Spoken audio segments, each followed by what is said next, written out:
Welcome back to the Vintage Firearm series. In today's episode, we're going to be talking about a Beretta. This Beretta is actually from, as you would guess by the channel, is a vintage firearm. This particular series started in 1955 and ran until 67. This particular one is from 1963. It's called a Silver Snipe, and you can probably tell by looking at it, it's a 12 gauge. And it's a really nice gun. Now, some of the newer ones, when I walk by, they feel very light.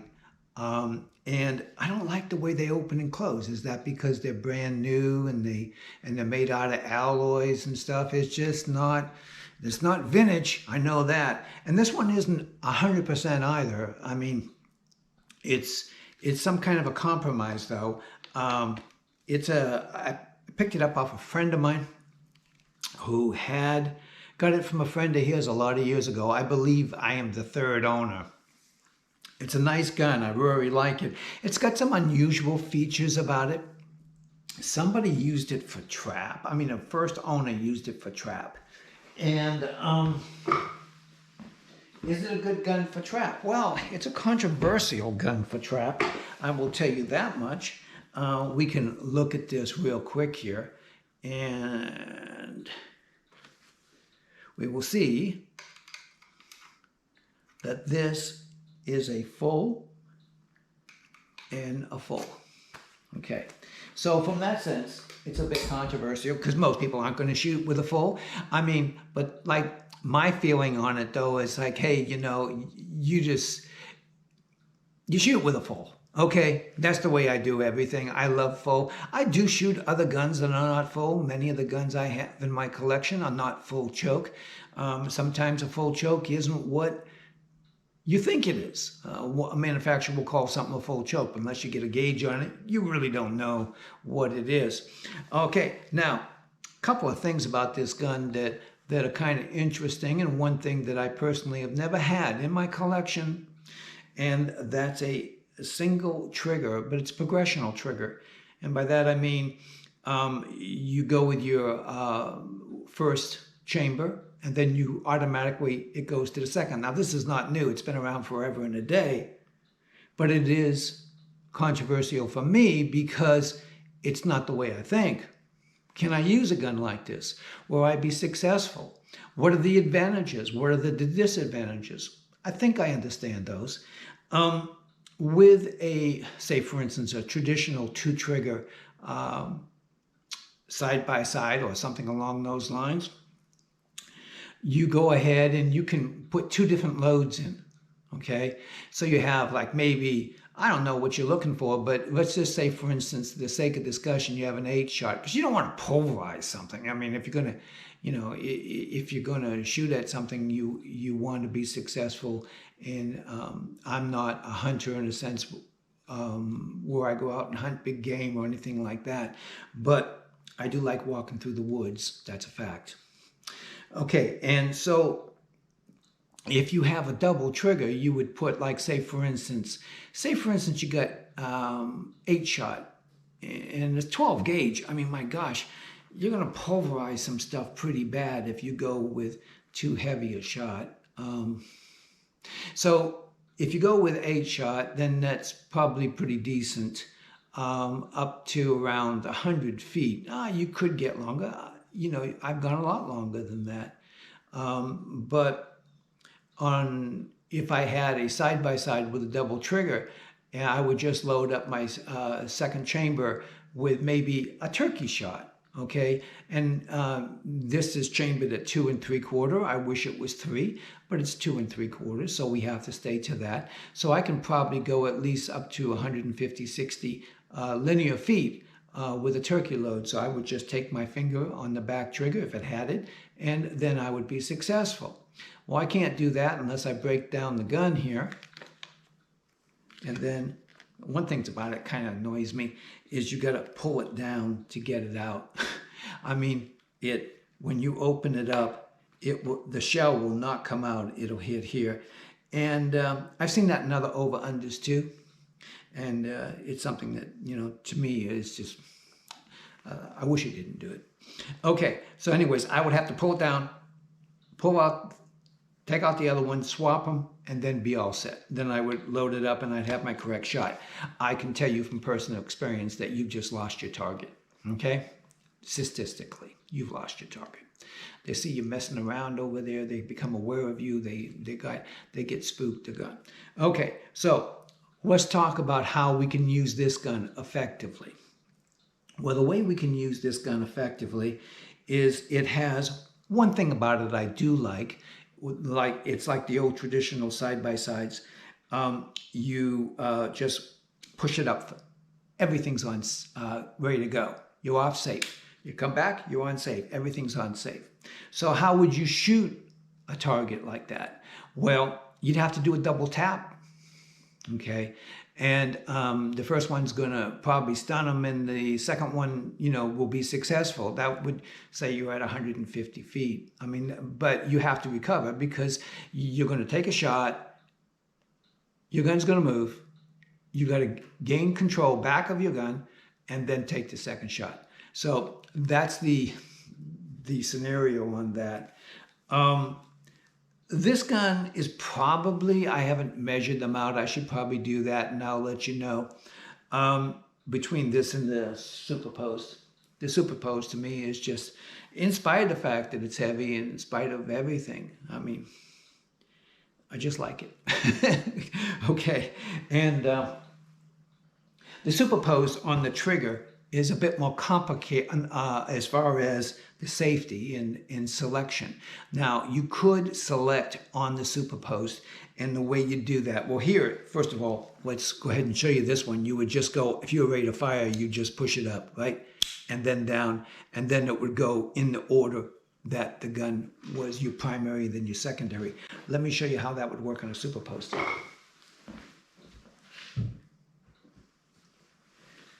Now, am I going to tell you that this is my preference and my all-time? No, it's not. It's a compromise.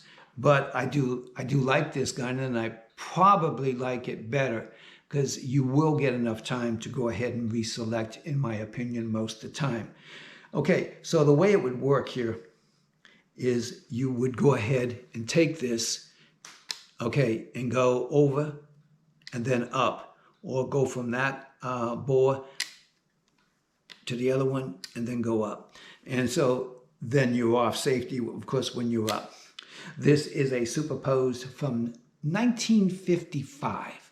It's a pigeon grade, and it's really a wonderful gun. It's pretty darn tight, if you want to know the truth. Tight in a good way. And so it's been well taken care of and loved. I believe it to be all original. It's just wonderful, to be honest. The engraving on it is beautiful. Hand done, of course. Not some kind of machinery like they have today.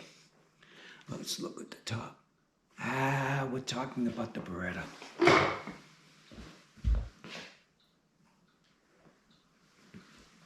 You get one of my favorite guns in front of me, and I would just start going on talking about it. Even so, it wasn't the actual gun that we're talking about today. Now, the wrist on this is a little smaller, in some ways nicer. But like I said, it's not a bad gun. I have been firing it, so I do have a little knowledge on it, and I do like it. And I'm going to take good care of it. It's going into a part of my permanent collection, as almost all the guns that I buy do. And let's go outside. In the meantime, I'm probably going to weigh these things and give you some idea. I think this one will be a little lighter because of the alloys.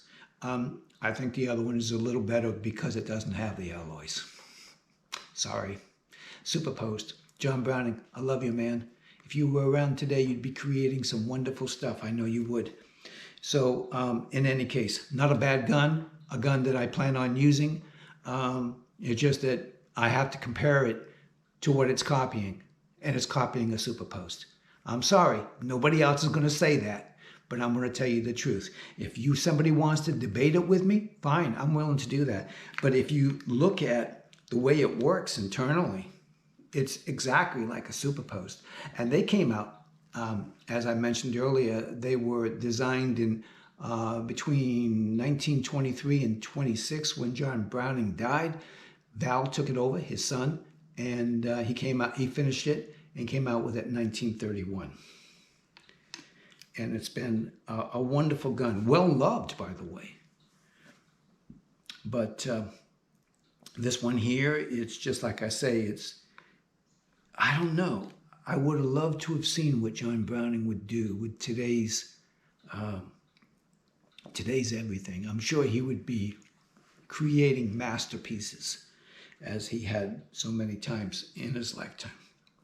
Let's weigh these things. Let's go out. We're going to shoot.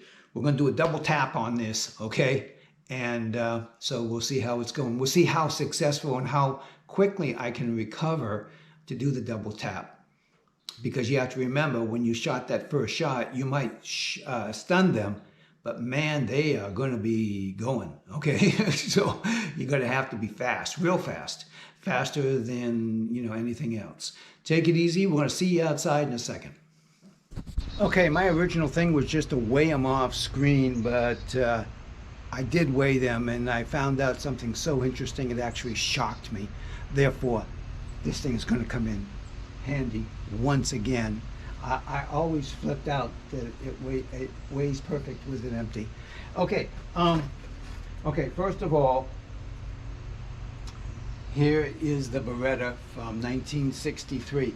Now, all over this it says alloy and all kinds of things. And the material, you can just tell it is definitely alloy.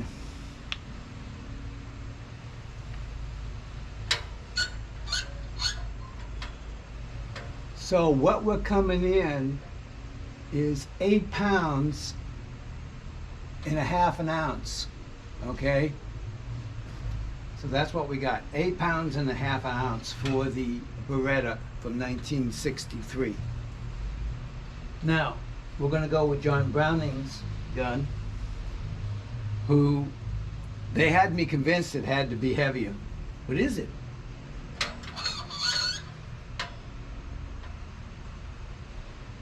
It is 1 ounce, maybe a fraction over,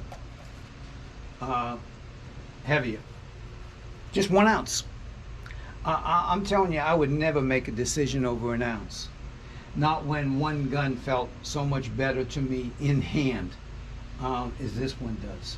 And all the hand engraving and everything. So there you go. I'm just blown away by... I'm constantly blown away in doing my research, and I hope you guys enjoy it, because man, I just love it to death. The more I do the research, the more I am fascinated by what I find out. And so when you read something is a light alloy, don't necessarily believe that it's lighter, okay? It might be a lot lighter, but in the feeling of the two guns, definitely the John Browning Superposed feels much better to me. And let's go out and shoot the Silver Snipe, and we'll see how the double tap works, because some people might like the double tap better. It's certainly a different gun, and I like having guns that are different. You can't always have the best gun, because there is no such thing as the best gun. There are just some guns that are good at certain things. And that's why John Browning would be marvelous to have today, because he could take the knowledge that we have today and develop so much with it. Anyways, let's go out and do a little shooting at some cans. We're going to double tap. Okay, so we're going to load her up. First shot, I'm going to show you this, kind of get it kind of close. First one just goes right in. And the second one, look at that.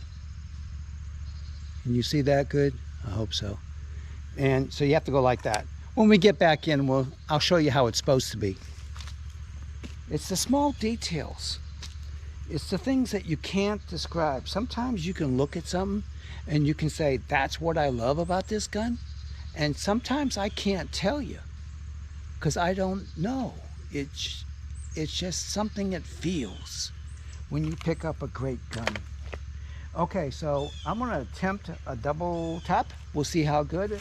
I've got very little experience with this. That's why the targets are relatively close. They're at about 40 feet. I hope you find that acceptable. And you should be able to nail them real quick. Okay, are we ready? So, I could be faster than that, but that's not bad. So then we open the chambers up. That's another thing that I think this has to do with the federal ammo, to be honest with you. Although the bottom one does have a tendency to be hitting hard. So I don't know.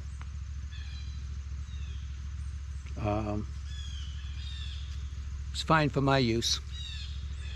But again, look at this. You can take this out here. So then you have to go ahead and bend this down. And I've seen, it seems to me the Ruger does the same thing. And I was not impressed with that either. Overall.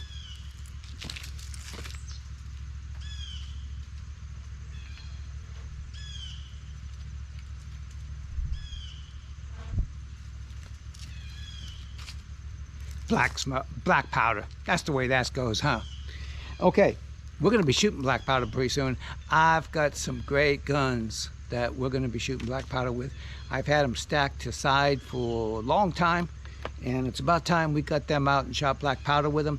I've got loads of black powder that I can use, so I'm not going to run out anytime soon. Take it easy, guys. I will see you on the inside. I got something to talk about, really. Really. Okay.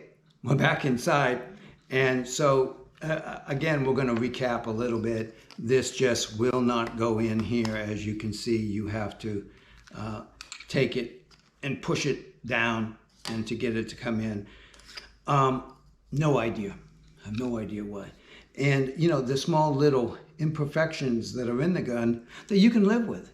It's like how hard it hits on the bottom chamber. I don't know if you can see that or not, but it hits way too hard. And is that why it's catching open? Could be. Close. Don't know. I see guns do that sometimes. So now we're going to take the original and we're going to go ahead and slide that in. Okay? No need to play with it. And this gun is quite stiff. That just means lack of use and well designed. Now I have seen these over the years that have been used for trap or in the field. And they do get loose. I'm not going to say they don't. But they always work. Even the loose ones. You know, sometimes, I'm going to talk about something here that I know is probably going to come up at some point because I've run across it before. Sometimes people I meet will tell me that they can't feel the difference in between a certain gun and another. And I think I understand that. There was a time when I would have said that, to some degree, but I've always admired this extreme quality wherever it is. So, you know, I think to some degree, you know, whether you're driving a Ford or a Chevy probably doesn't make too much difference to me. Others might be more in touch and they might notice great differences. But when it comes to guns, if you handle guns every day, you will notice the difference between a great gun and one that was focused on financial aspects when it was made. And I'm not necessarily saying that the Beretta was like that, but I will say, to me, there is a radical difference between these two guns, the way they feel. Am I offended by the Beretta? No, but that's why I've never bought one. I'll walk into a store and I'll ask to pick one up, and it'll be, I don't know, thousands of dollars. And I'll say, no, it's not for me. No, I've got some guns I like a whole lot better than that one. It just doesn't feel right. I'm sorry. I'm sorry, Beretta. I'm not trying to hurt you. Maybe one of your guys should pick up some classic old guns. Maybe they should feel, maybe those guns can't be made anymore. I don't know. Maybe they're just not possible. I'm an expert at nothing. I love firearms, though. I love antiques. And I love the way they used to make quality. These boys are perfect. Somebody who had this loved this gun, and they always took care of it. My friend I know was, oh man, he's always over the top. And because of that is why I like him so much.